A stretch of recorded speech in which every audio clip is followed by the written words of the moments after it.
Hey everyone, welcome to Cyber-Conversations, the show where it's okay to agree to disagree. Today we are continuing our discussion on Star Wars Episode 9, The Rise of Skywalker. If you haven't already, please hit like and subscribe and enjoy the show.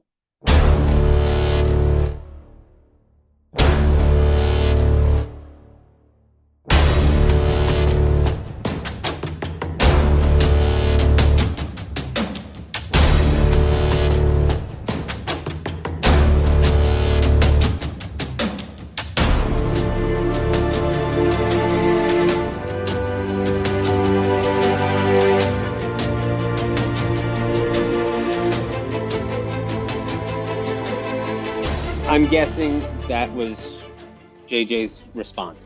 Like Yeah, yeah, he said they said to him, people didn't like The Last Jedi. We need damage control, and he said, "Well, shit, everyone likes Palpatine. Let's just use Palpatine." yeah. And we didn't agree about this on the first movie, but it does seem like that is JJ's general protocol, which again leads me to believe that he was probably too much of a cool guy to really be into Star Wars until they paid him $1 million, or probably closer to $50 million, to actually care. Because if he's like, I don't know, what is Star Wars about? Oh yeah, people attacking the Death Star. Okay, let's do that. And then Mhm. and then when they're like, "Hey JJ, we've got this thing all broke up now. Can you come back and fix it?" He comes back and he goes, well, "I don't know, who was the bad guy before? Throw him in." It's I don't know. I hope I'm not misrepresenting him too terribly, but it just feels like the actions of somebody who really didn't know Star Wars and really didn't give a crap about Star Wars, but he was Yeah. given the reins of this thing anyway. And instead of coming up with anything original because it was something he actually loved, he just sort of went back and rehashed what was already done. And that's exactly what a lot of people, I would go so far as to say the most people believe happened in the first movie. And now we're in the third movie and we're having the same conversation again, which happens to have been authored and directed by the same guy. Same guy. Yeah. And There's a pattern just to arising here. yeah, and just to lend credence to your thought, that's one of the first things that comes out of Palpatine's mouth when he starts talking. The dark side is a pathway to many abilities that some consider unnatural. Basically, the exact same line from Revenge of the Sith, because J.J. Abrams was like, "Oh, that was a line from Revenge of the Sith. Let's just reuse it."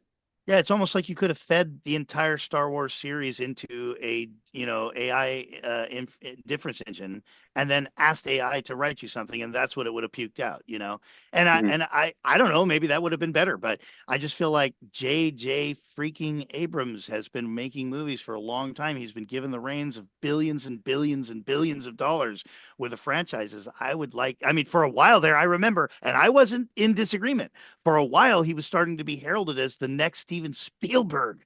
I mean, that is the highest compliment you could possibly be offered in Hollywood as a filmmaker. And I think he trashed it. I think he absolutely ditched that calling. And now look back. I mean, I'm sorry, the proof is in the pudding. What has JJ done? What has JJ done since this movie? Nothing. I don't even Yeah, know anything on the books that he's going to be doing. It's almost like he trashed his career with this thing. I don't want to yeah, make it, too hyperbolic because we are talking from the perspective of somebody who wasn't crazy about it versus somebody who was. So, okay, there's a debate. But the proof in the pudding is that JJ was heralded as the next Steven Spielberg. And then after he trashed Star Trek, in my opinion, and then trashed Star Wars, he disappeared. The next yeah, Steven Spielberg disappeared. Well, somebody probably is out there agreeing with me because they're not hiring him. yeah. Well, that's definitely true. It doesn't look like he's doing. I did look on Wikipedia and I saw he's doing something, but it's like a little TV show, and I think that was actually canned. And after what he had his fingers in for a while, Yeah, like yeah. he might be doing a It's little definitely a TV fall show from that got grace. canned. That's a fall Yeah, from grace. That's the only way to put it. yeah. But in any case, So yeah, so I Kylo can't gets his like speak to that. holocron. Like let's Yeah, start. Yeah, Let's yeah, Kylo yeah. gets his holocron. He finds out about Exegol, and he's searching for great granddaddy's Well, he's granddad searching for Rey. granddaddy's boss. He's Yeah, searching for Ray. Palpatine tells him kill the girl. Poe and Finn on the Falcon. They go and they find out that there's well, they get some information. And they also are told that there's a spy in the First Order who got them the information. And then they get away from the First Order who's chasing them in TIE fighters, and people had a problem with the fact that they did light speed skipping. Now, I don't know. I got the impression that it's very dangerous. It's bad for the ship. And of course, as Han Solo said, if you don't have the precise coordinates, you could bounce a little too close to a star, and that'll end your trip real quick. So it's ill-advised, but it was an emergency. They were trying to get away from the TIE fighters. They did it. I thought it was interesting, and I didn't see a problem with it, I other didn't than have the a problem fact with that, that either. yeah, but some people I didn't said know like it people couldn't be did. done. Yeah. Oh, yeah. I don't know about I've that. heard people saying. I mean, it seems like the whole fire in space argument, where they just want to find something to complain Yeah, about. maybe, I maybe. don't know. I didn't have a problem with that because I do like the idea that when you go to warp speed for a moment there, you are untrackable. And so if you aim north and shoot north, and then the bad guys are going north to find you, but then very quickly you slow down and then you turn east and then you jump east. And you do that a few more times. It's very rational that that is a good way to evade a very capable and very perceptive pursuer. Yeah. And so I thought that was rational. I also love the scene where they're playing the chess game with Yeah. Chewie. A callback to the Yeah, original, but yeah, JJ rehashing the past, but still, but that was fan it's a service. cute That scene. wasn't, yeah, that I don't Yeah, think was him saying I don't know what Star Wars is. That was him nope, throwing nope. in that was him throwing in a familiar scene to make us chuckle. Well, not only that, but I think just because it was them on the Falcon playing chess didn't necessarily mean that it was just a callback. It was also Finn and Poe, interacting with a character that we've known and loved for over a generation, doing Mhm. something that we find really familiar. But it was really Poe and Finn. I felt like the scene was about Poe and Finn. It was cool seeing them interact with each other as friends and interact across a table with Chewie as friends in a familiar setting. So there's a little bit of fan service there, but I really think it was more about watching like character building for Poe and Finn, which frankly at this point hasn't really been done a lot. Yeah, Finn has gotten a lot more character building than Poe, unfortunately, but Poe is like the Wedge you of mean the new less. series.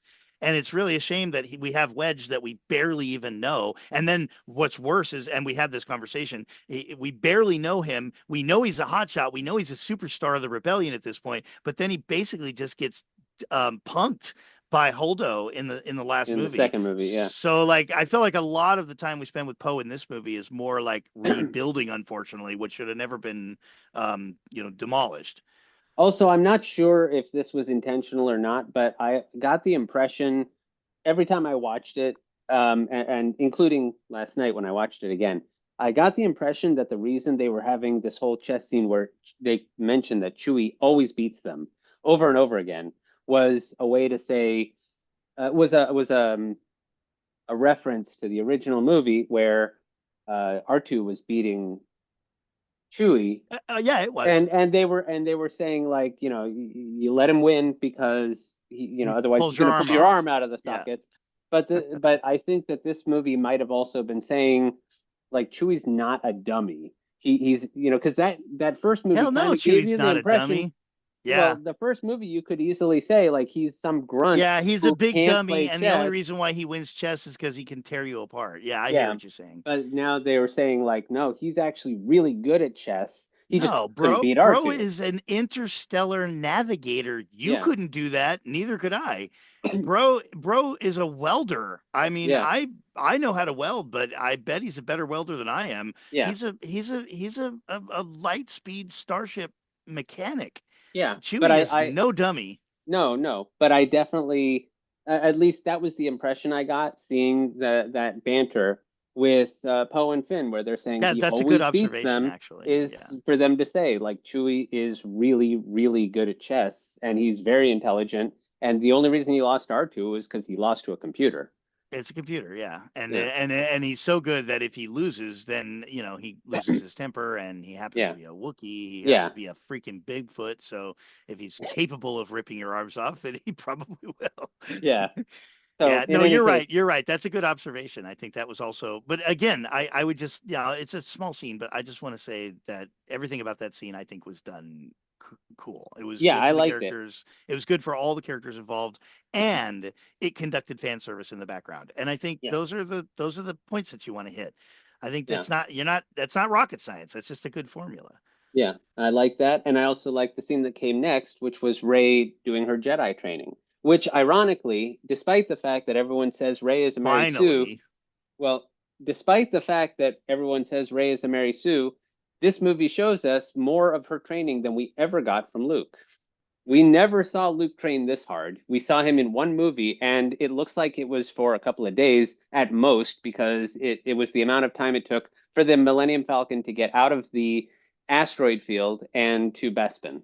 I don't imagine that was months. I imagine that was an afternoon, maybe a day. And that was the extent of Luke's training that we saw. Presumably, he went back to Dagobah at some point during the 6 months between The Empire Strikes Back and Return of the Jedi. I don't know. It depends on if you're reading the Legends books and look at Shadows of the Empire or not. But here we actually see training by Rey, and I thought it was cool.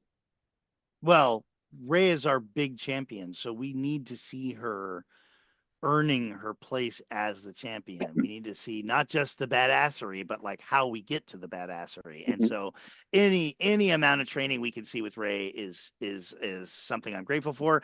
Unfortunately, we don't have what we always expect to have it when it comes to like a monk training sequence, and that is a teacher.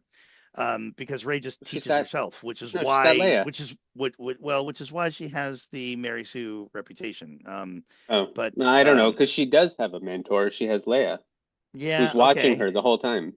yeah, but I mean, yeah, okay. I mean, you have to kind of extrapolate that. I didn't really hear words of wisdom from Leia that were being fed to Rey, and of course we don't see Leia acting out anything. But I'm not going to go off on that because we didn't really see Yoda acting out anything either. It's not like Yeah, Yoda was yeah. running out ahead of of Luke. No, no, no. So The only thing that happens with that is after she fails to complete the training course, she apologizes to Leia and she makes excuses and she says like I don't mean to make excuses, but you can kind of tell from the way she's talking that she reveres Leia, which yeah, she yeah, should. there's an Yeah. indirect reference to that. That's what I'm saying. Like there's Mhm. all it would have taken is one scene where Leia's like, "We've been at this a while. Calm yourself." Yeah. Once again, I'll tell you how this works one more time. You know, all that that would have been all the difference. So like, oh damn, Leia is now training the next generation of Jedi. That would have Mhm. been cool. It wouldn't have fixed everything. People would have still thought of her as Mary Sue. But the point is, all the way up, like this kind of scene probably would have been better off in the last movie, which was Well, I suspect I'm assuming Ryan's fault. Well, I suspect it was actually supposed to be because, from what I know, and I could be wrong, but I believe that Carrie Fisher shot all of the scenes for The Last Jedi and died before they started filming um, the Rise of Skywalker. So I suspect that there was going to be a whole different storyline regarding Leia in this movie, but when she died before The Last Jedi came out, they instead extended it, to go on so that she would be alive for this movie. I don't really know, but I know that she died before The Last Jedi came out. I, Um, I that was I think given that we killed Luke, given that we have not really revealed the presence of any new sort of Force master, mhm, the fact that Leia finally gets a chance to sort of reveal herself as a Force user of any kind, mhm. and we instantly take her because if there only would have been one scene somewhere, there's even a flashback somewhere along the line where Luke was actually showing Leia how to wield a lightsaber, you know, something that says, okay, Luke's seeded into his sister finally, and we Well, haven't we did seen it get that. unfortunately. We did get What? that, but not until later on in the movie. Right, but I'm saying up until this point.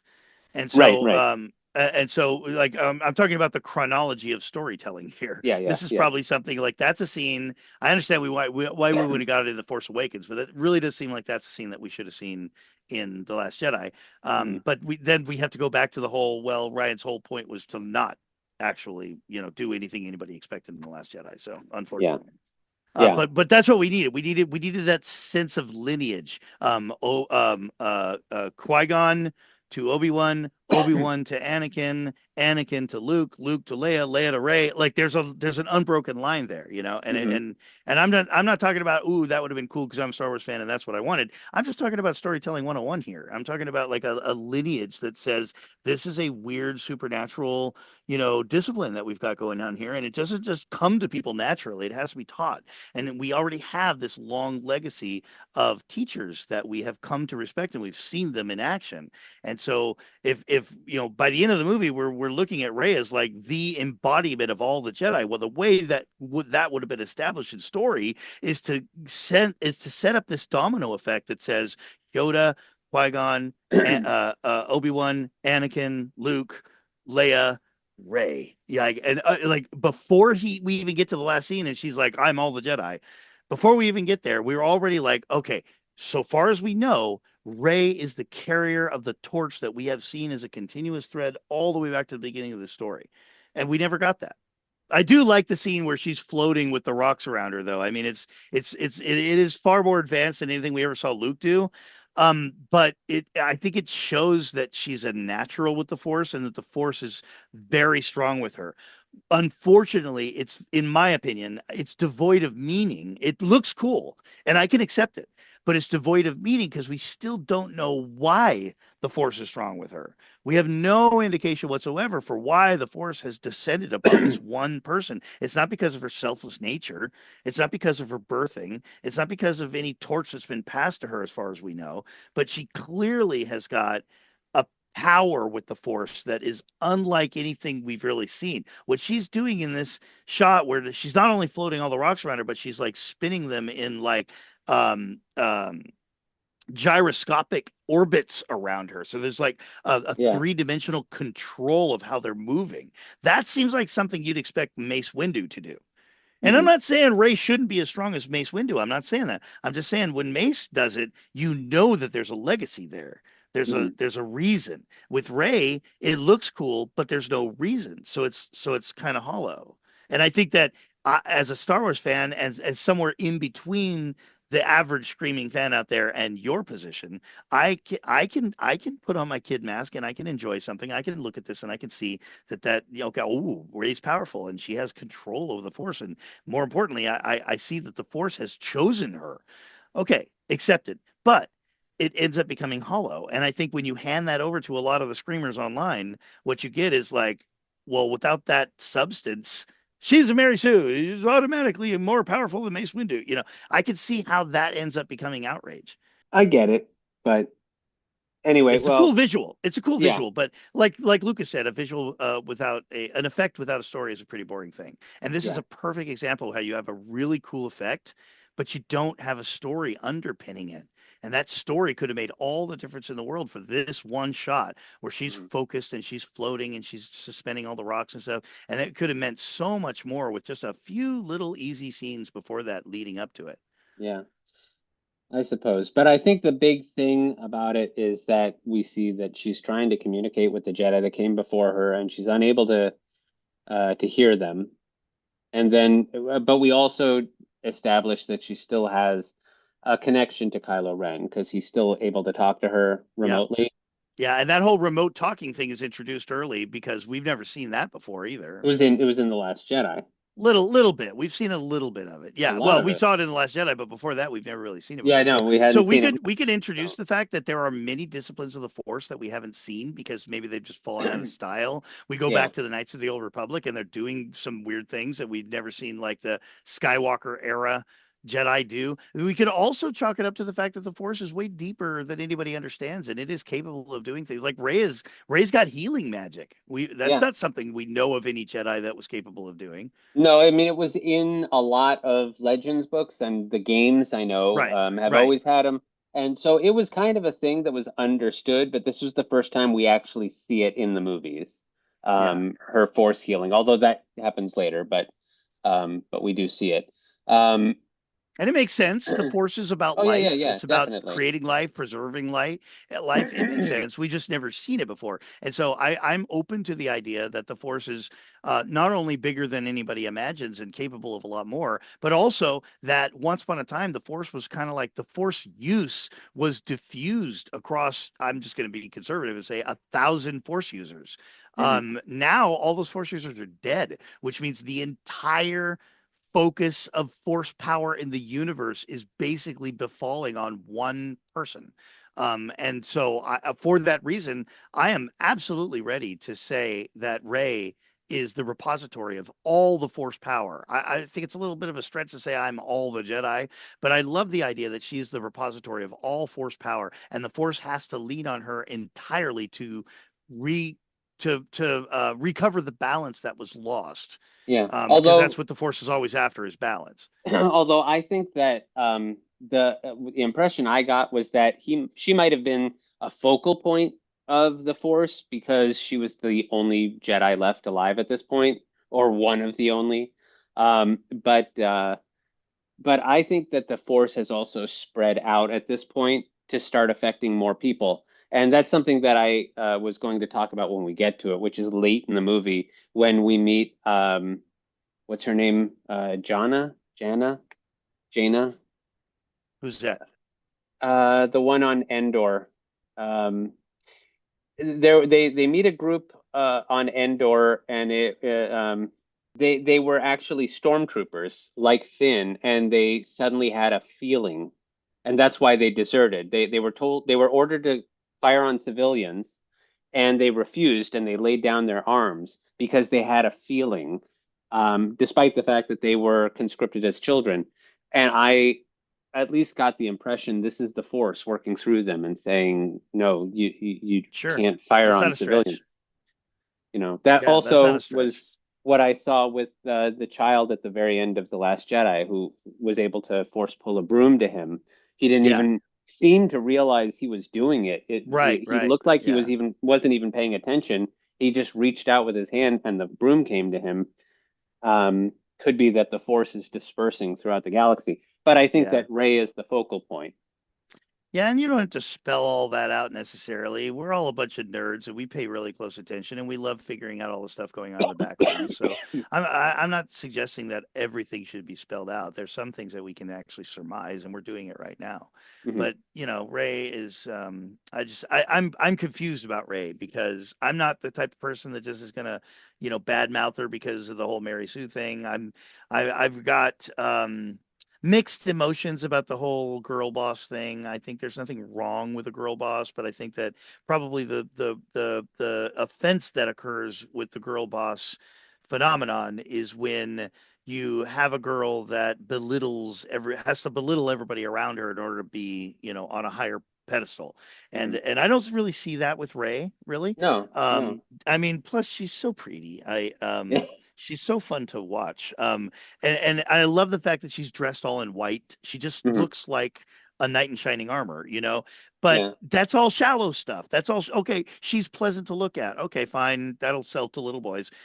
She's dressed in white. Okay, that's kind of the color of purity, and that Yeah. makes her a good guy. Okay, that's fine. But that's all shallow stuff. Like we need to see more. We need to see why she was selected. What it is that the force was the force simply motivated to pick a nobody because it wanted to shine through somebody that didn't Well, have a legacy. we do Well, if find that's out. true. Well, we do find out that she isn't a nobody. She's a Palpatine. But anyway, moving right along. One Um, thing I do want to say though, because I've said this before, how droids are mistreated. I love Leia when she tells Rey never underestimate a droid. yeah, yeah, it's nice to see them get their due at some point. Yeah, yeah, I was just happy about that. And then we do see Rey studying from the ancient texts that Yeah, she we had do. retrieved. So there's, that ancient text that were not destroyed in The Last Jedi. Yeah, touche. Yep, we Yep. do actually see her studying. I love that. I love seeing Ray being a technophile. I love her that since the Force has sort of descended upon her as a mantle. It makes sense that she may not come off as a genius, but she's just like a natural technophile, like Luke was. I love I love seeing her sitting in a like lotus position, monk style, floating off the Yeah. ground. That's a magical element. I love seeing her sitting all by herself in her little study with all of her tools and everything laying around while she's thumbing through the Jedi texts. That's a very intimate moment where it's like, man, she's studying the old ways, and she's and oh, let's be reminded, she's the repository, literally the repository of the old ways. And so Mhm. those are all character building moments that I Yeah. like. We don't need to talk about this much, but I do like the banter when the Falcon arrives. There's banter between Finn, Rey, and Poe, Oh and yeah, yeah, me too. I like that I love because Chewie's attitude. Do you remember that? yeah, Chewie's yeah, attitude when he yeah, there's a moment there where he's like yelling at him like we have to go, and his body language is so clear. It's so very easy to understand what Chewie is saying.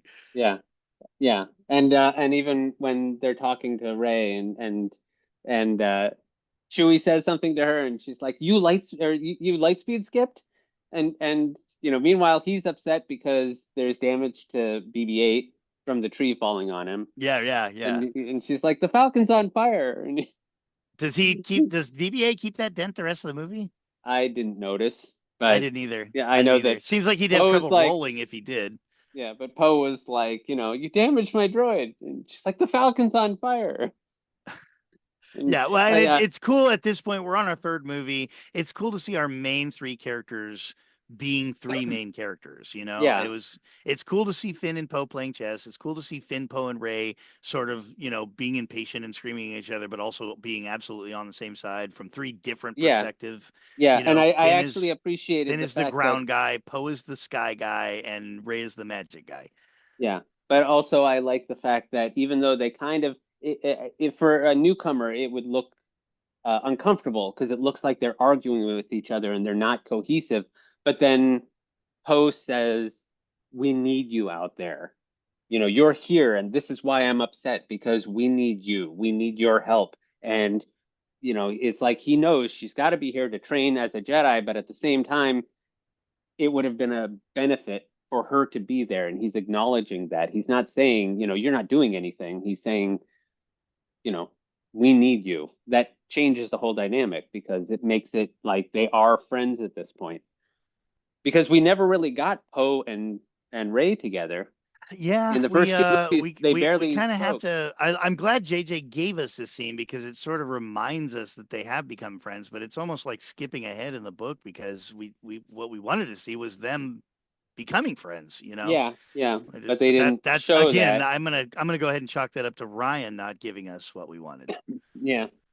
Well, in any case, they have a little briefing where they talk about the fact that the emperor has come back, and they decide that they have to go to the desert of Pasana, um, from Leia's. They are this is from the codes that they got from the spy. They know that Exegol is not on any star map, and C-3PO tells them that. And so they decide to go searching for the Wayfinder, and Luke had been looking for a Wayfinder on the Forbidden Desert of Pasana. So they go there, and C-3PO. This was part of the whole what I was saying is missed opportunity. They're setting it up right now with C-3PO telling R2, in case I don't make it back, I want you to know that you've been my best friend. I thought that what they were setting up at that point would be the end of C-3PO. And I'm not saying like I would have been happy about it. It would have killed me to see it. But with what happens later, I feel like it might have been more meaningful if they actually had gone through with it. And I got the impression that they chickened out. I don't think it would have been the end of the world if C-3PO had died. I'm not saying he isn't a beloved character. I'm just saying he had a good run and he Yeah, survived a lot of things that he probably shouldn't have survived. yeah, And if you were going to sacrifice one of the beloved characters, I mean, my God, we already killed Luke Skywalker. We already yeah. killed Han Well, we Solo. What and why Leia. are we afraid to kill Yeah, C-3PO? yeah. I don't know, but I mean, I personally like they had both missed opportunities. Well, I was saying missed opportunities before. What I was referring to was the apparent death of Chewie and the apparent death of C-3PO, and they didn't go through Yeah, with either one of them. right, I think right. that the Chewie one at least makes some sense because we didn't see him actually put on the shuttle that gets blown up, so we don't know. It wouldn't have it would not have been satisfying if he died off screen like that. So I saw Yeah. that coming, Oh yeah, yeah, yeah, yeah. but That was definitely not a thing that was going to happen. I would yeah, also say I don't mean any offense to all those C3PO fans out there, but I would also say that the reaction from the audience if you kill C3PO would be entirely different from the reaction from the audience if you killed Chewbacca. yeah, yeah. I really don't And think that's that was a not good that, yeah, gamble. neither one That of should us are not have been a saying, gamble. yeah, neither one of us are saying that C-3PO isn't a beloved character. He's the king. But yeah. Well, Anthony Daniels, his performance as C-3PO in this movie, he killed it. He was so good when Sure. he does that. Not just that scene where he says to R2, "You've been one of my best friends," but also when they are thinking about, this total memory wipe, and he's like, he comes to the conclusion before Babo Frick, like he says, it'll trigger a full memory melt or a full memory wipeout or something, and he comes to that conclusion first, and he says it out loud, and then they say like, the odds better than any of us, which was a nice acknowledgement considering how often he says the odds. Yeah. This time they finally are asking him for the odds. Yeah, And and he's also always getting punked, and now it's like people are actually respecting him for having made a contributing, proportional uh purpose to the story. He really did contribute a lot, but he never really got credit for any of it. yeah, so So this that's time they satisfying. they actually do say like, you are better at odds than anyone. Tell us, can we complete this mission if you don't tell us what's on that the markings in the Sith? And he doesn't say it. You can tell from his words that he realizes no, they have no hope unless he goes through this. And so Poe looks at him and says, "What are you doing there, 3PO?" And C-3PO says, "Taking one last look at my friends." That would have been an amazing death scene for C-3PO. I'm not saying that I would have been happy. It would have destroyed me, Yeah, but but it would have that's the whole been, point of having a sad part of a movie. We don't put yeah, sad parts in movies because they suck and everybody hates them. We yeah, put sad parts in movies because they're poignant and they remind us that life isn't always cherries, and it makes it feel more committed and real. yeah. So I do think that it might have been a better thing if they had killed off 3PO But in that I'll scene. also say the whole thing was kind of overblown because he's already had his mind wiped once. It's not the end of C3PO when he wipes his mind. It's just the resetting of C3PO when he wipes his mind. Yeah, but like he was saying, he was going to lose his memories of everyone, and R2's memory banks are very unreliable at restoring his memories. So it might have been where he would be, he was, I never thought that he would be destroyed, but if his memory of them was all gone, he's basically a brand new C-3PO. Yeah, which he was before we met him in A New Hope. Yeah, yeah, but it would have been, I think it would have Again, been fitting. I think it would have been a really great way to yeah, do yeah, it. to But have him, what would have been cool to make sure the little kids don't cry is to have him pop back up and go, "Hello, I am C3PO, cyborg human relations," and like, and have no memory of who he was, but still absolutely be C3PO. yeah, yeah, because I I mean, didn't that way feel he's like, not dead. He's not dead, but he's yeah, kind of dead. the C-3PO that we knew, the one who was familiar with R2, who was always, who was basically a married couple with R2, bickering like an old married couple. Now that C-3PO is gone, and we have a Yeah, he brand new doesn't C-3PO. remember Anakin, doesn't Yeah, remember Tatooine, doesn't remember the Death Star. yeah, no Yeah. Luke. Yeah. Well, Ma- anyway, yeah, Yeah, I agree. That's probably a missed opportunity. I think after, nonchalantly wasting all of the beloved characters in the story, there was no reason why C3PO couldn't have had a really good death scene and been able to give up his digital consciousness yeah, for something that the good guys were going to benefit greatly from. So Yeah. that's a really simple way of saying a heroic death, Yeah. Yeah. a I self-sacrificial heroic death. And that's aside from the fact that I never really liked the whole idea that he can read this Sith text, but he can't translate it because it's forbidden. There is a throwaway Yeah, line. yeah, kind There's of a dumb. throwaway line that the Emperor had mandated that Sith can't be translated, and that makes sense because he seemed to have foreknowledge of everything, and this is a contingency that he would want to Well, it have makes covered. sense because the Sith operate in the shadows and they don't want people reading their transmissions. So it is forbidden that you read anything that is by the Siths because they're trying to be secret. Yeah, but That's the at way the I same look at time, it. yeah, and so it sort of makes sense, but at the same time, it seems weird. Like he's a protocol droid and he knows what it says, and he can't override his own programming and just read the freaking thing. But but that's neither here nor there because, like I said, I'm happy with what we did get.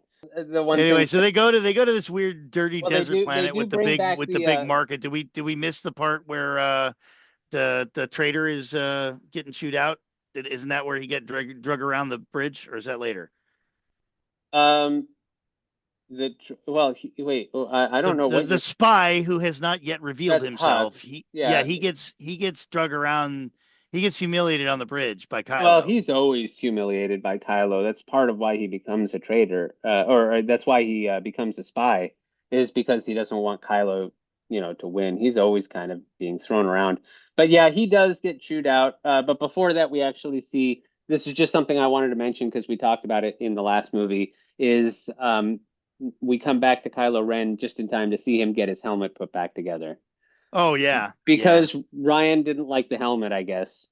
yeah, and So in the and very there's first another scene. another symbolic representation of that somebody built Star Wars and then somebody broke Star Wars and then somebody was hired to come back and rebuild what was broke. Yeah, it seems like just looking at it without reading too much into it, that's the impression I get that J.J. Abrams really wanted Kylo Ren to always have this mask on, except during really meaningful conversations like between uh, um, Him and Kylo Ray, and well, him and Rey or him and Han in The right? Force Awakens. Yeah. Otherwise, he always had this helmet on, and Ryan was like, "I think that helmet is stupid, so I'm gonna have him destroy the helmet at the very beginning of my movie." And then when JJ came back for this movie, he's like, "Well, I still like the helmet, so I'm gonna find a reason to put it back together." And so now we've got the helmet back. It's just got like a bunch of red cracks all over it. But that was what I wanted to say. Helmet's back. Yeah, Yeah, Helmets Back. he, It's worth noting. I don't have any comment on that other than the fact that it's just, it's part and parcel with the whole we built it, we broke it, we fixed what we broke kind of thing. yeah, yeah. But okay, like honestly, I don't have a strong feeling about Kylo's mask. I think that it goes into the huge jar of thoughts about JJ not really being a Star Wars fan and just kind of looking at what was done and going, well, that's what you Yeah, nerds like, yeah, so I guess I'll just do that. yeah. And Darth so Vader who wore is a the bad mask. guy? Yeah, Well, the bad guy was a big guy in a black mask. Okay, let's do that. And it's just like I don't know, like I don't want to work too hard to belittle it, but it just all stinks to me of I'm not really a Star Wars fan. Whatever you nerds like, I'll just do that. yeah, And I guess I'm probably a little bit more I know I mentioned this a lot and it's off topic, but I'm probably a little more sensitive to it because it's really, really gross in the Transformers. The Transformers series was given over to Michael Bay, and Michael Bay didn't give a crap about the Transformers until they paid him $30 million to do it. And it stinks. His movies stink of that. hmm Why do we put people who do not love these franchises in charge of the franchises? He got in there and he's like, I don't know what you nerds have been watching forever, but I'm going to do something cool.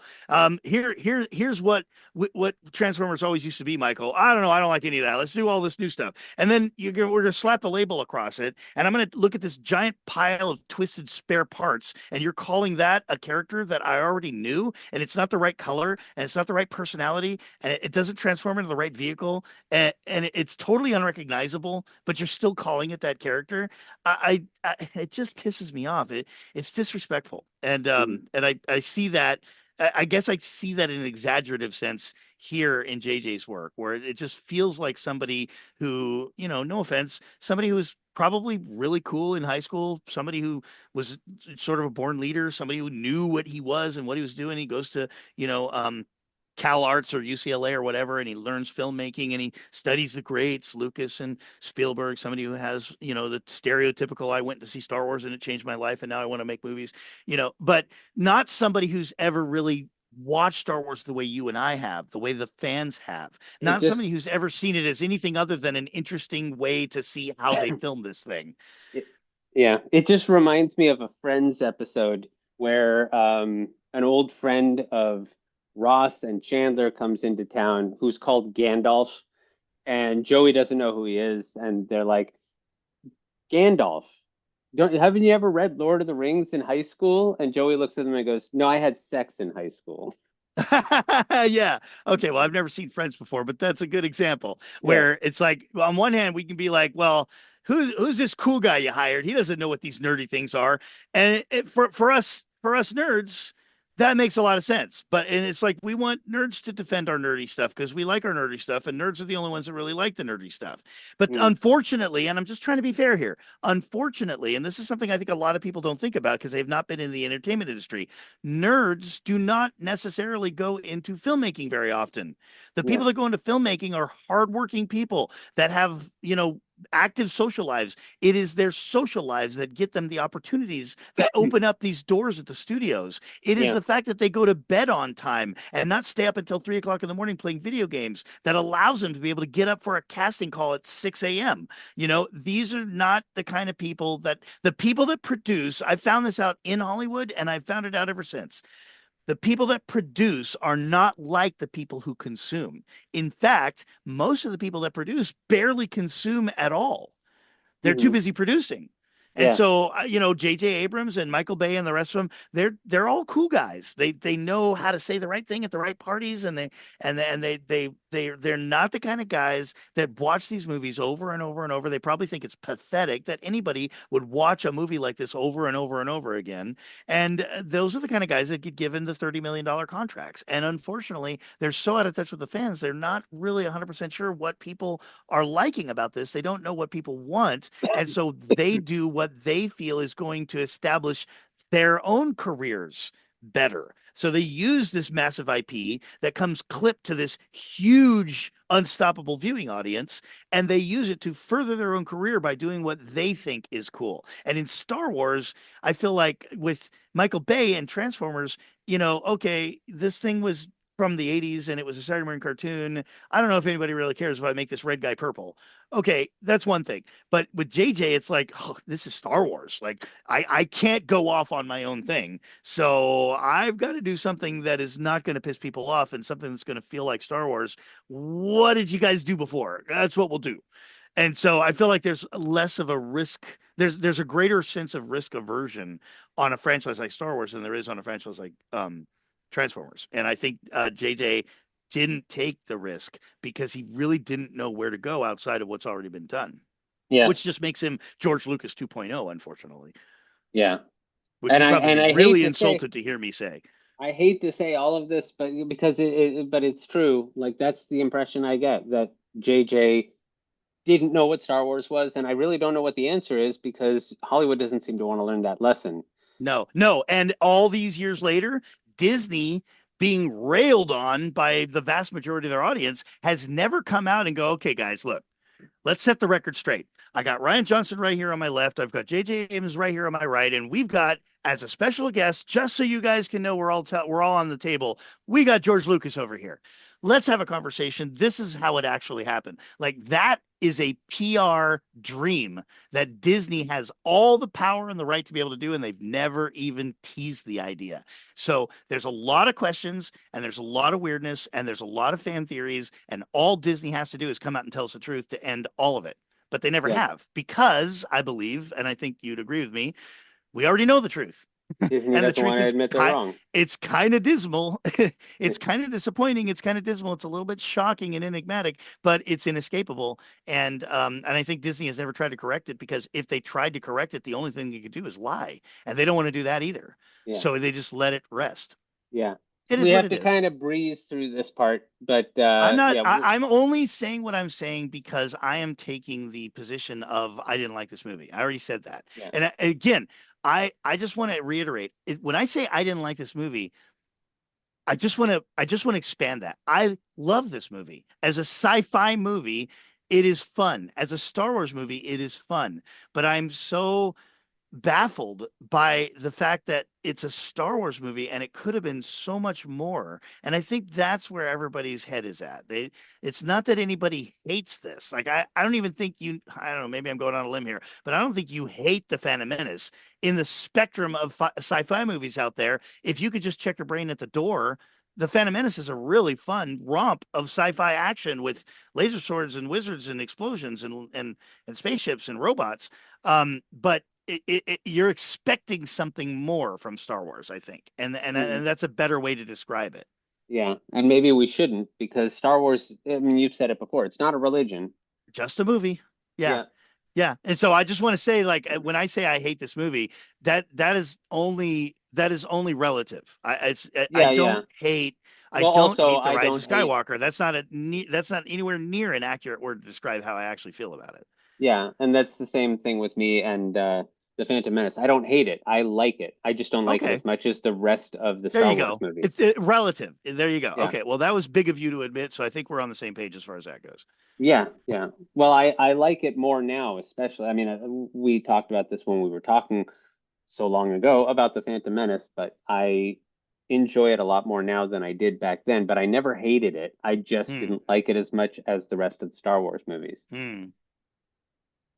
Yeah. Okay.